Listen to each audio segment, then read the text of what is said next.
heavy stuff. Some serious allegations against Sean Diddy Combs. Yeah, it's, Diddy, P. Diddy, Puff Daddy, whatever you want to call him. Right, exactly. So many names.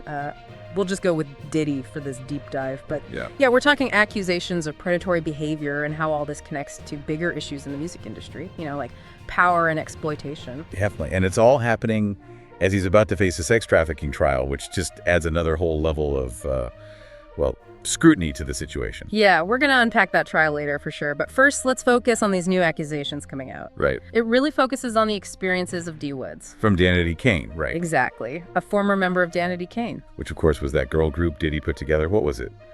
Back in the early 2000s? Yeah, on that MTV reality show, Making the Band. Oh, yeah, Making the Band. Yeah. I remember that show. They had some big hits, but there were always these rumors of tension and stuff behind the scenes. Right.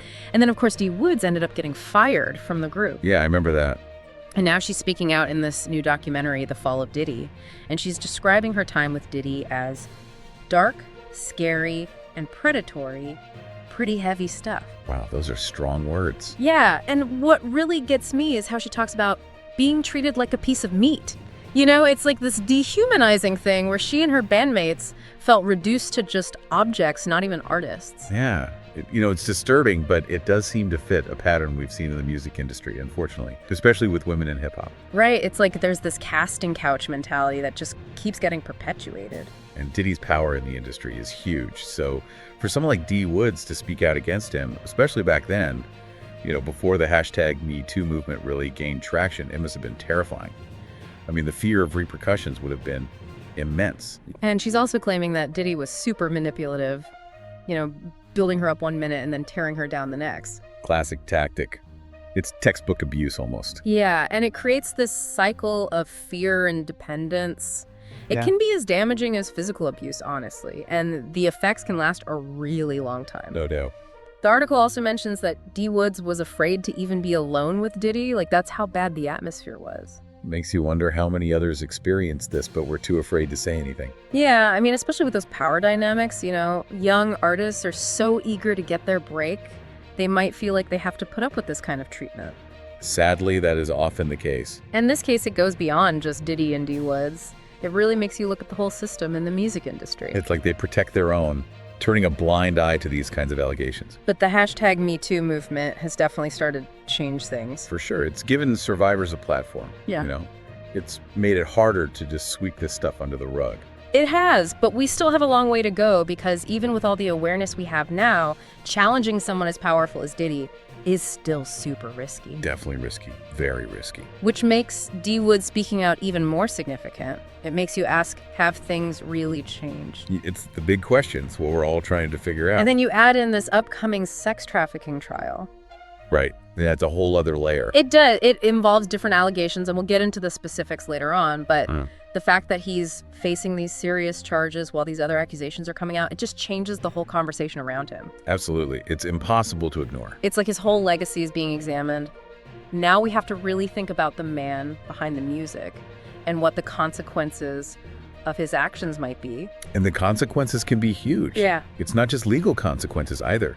Public opinion matters a lot in a case like this. So true. I mean, even if he's not found guilty in court, these accusations can completely ruin his reputation and his career. No doubt about it. Sponsors might drop him. Fans might turn away. It could be really tough for him to keep working in the industry the way he has. So before we get into Diddy's response and all the legal stuff, I want to hear from you, the listener.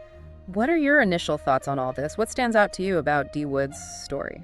Yeah, what are you thinking about? Is it the allegations themselves? Is it the power dynamics? Yeah. Or is it something bigger like the whole #MeToo movement? Let us know.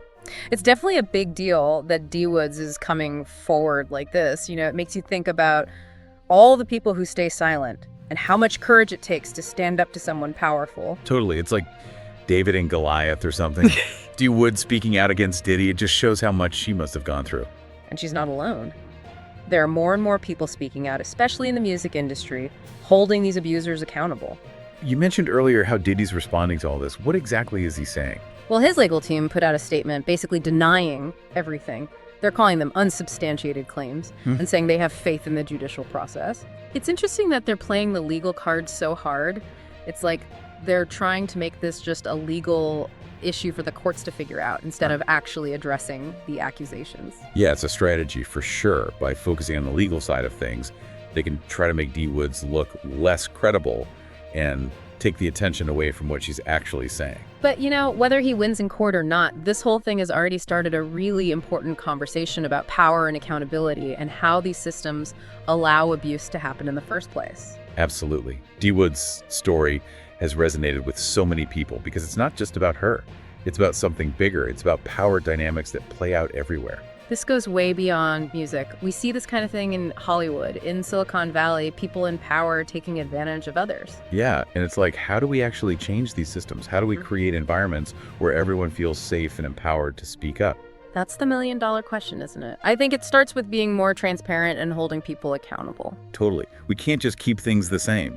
We need to create spaces where people can speak out without being afraid of what will happen to them. And we have to hold those in power accountable no matter who they are or how much influence they have. The #MeToo movement has been huge for that, but there's still so much more to do. Okay, so let's get back to that upcoming sex trafficking trial. You said it adds another layer to all this. Can you explain what you mean? Sure. So this trial, it's totally separate from what D. Woods is saying, but it involves some pretty serious charges against Diddy. If he's found guilty, he could be facing a lot of time. They haven't released a lot of details about the case, have they? No, not really, but just the nature of the charges is pretty concerning.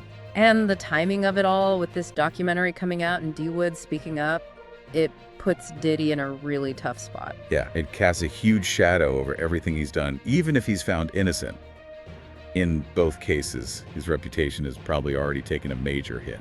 It's a reminder that actions have consequences even for someone as rich and famous as Diddy. So this brings us to a question for you, the listener. Knowing all of this, does it change how you see Diddy and his music? It's a tough question to answer, right? Do we separate the art from the artist, or do we hold people accountable for their actions, even if it means we have to rethink how we feel about their work? It's a tricky situation, but it's a conversation we need to be having. Because we're not just passive consumers. Our choices matter. The music we listen to, the artists we support, it all has an impact. It really does. We can't just enjoy the entertainment and ignore the bigger picture. This case is a perfect example of how power abuse and justice all come into play. It's a lot to take in, and we want to thank you for listening and engaging with these issues. Okay, so we've talked about the power dynamics, the accusations, and all the cultural stuff. But what about the legal side of things? What could actually happen to Diddy? Well, with this sex trafficking trial, it's hard to say for sure what the charges are exactly. But if he's convicted, we're talking potentially serious jail time. And remember, this is totally separate from what D. Woods is claiming, right? But it definitely adds another layer of pressure to the situation. And even if he's somehow cleared of everything, there's still public opinion to consider that can be just as powerful as any court ruling. Oh yeah, his reputation has definitely taken a hit already. And who knows if he can ever really bounce back from this. I mean, sponsors might not want to work with him, fans might turn away. It could be really hard to get back to where he was. It's a good reminder that even with all the money and fame in the world, your actions can still catch up with you. And we're seeing a shift in how these accusations are being handled. It's not so easy to just brush things under the rug anymore. And that's where D. Woods comes, and her speaking out is huge, regardless of what happens legally. It really is. She's setting an example for others, showing that they don't have to stay quiet. And who knows, it might even encourage more people to come forward. Maybe we'll finally see some real change in the music industry. Maybe. So as we wrap up this deep dive, what should our listeners be taking away from all this? What should they be thinking about? It all comes down to some tough questions. You know, what's our responsibility as fans and consumers? Do we keep supporting artists who've been accused of these kinds of things? Can we really separate the art from the person, or are those lines getting blurrier and blurrier? It's about being aware and informed, right? Making choices that feel right to you while also understanding the impact those choices have. Exactly. We can't just blindly consume entertainment without thinking about the bigger picture. This case is a perfect example of that. It's about power and responsibility and justice. It's a lot to digest, and we encourage you to keep learning and exploring these questions for yourself. Watch the Fall of Diddy documentary, read up on the allegations, and come to your own conclusions. Stay curious, keep asking those tough questions, and don't be afraid to challenge things. I said it better myself. Thanks for joining us on this deep dive, everyone. Until next time, keep learning, keep questioning, and we'll see you back here for another deep dive.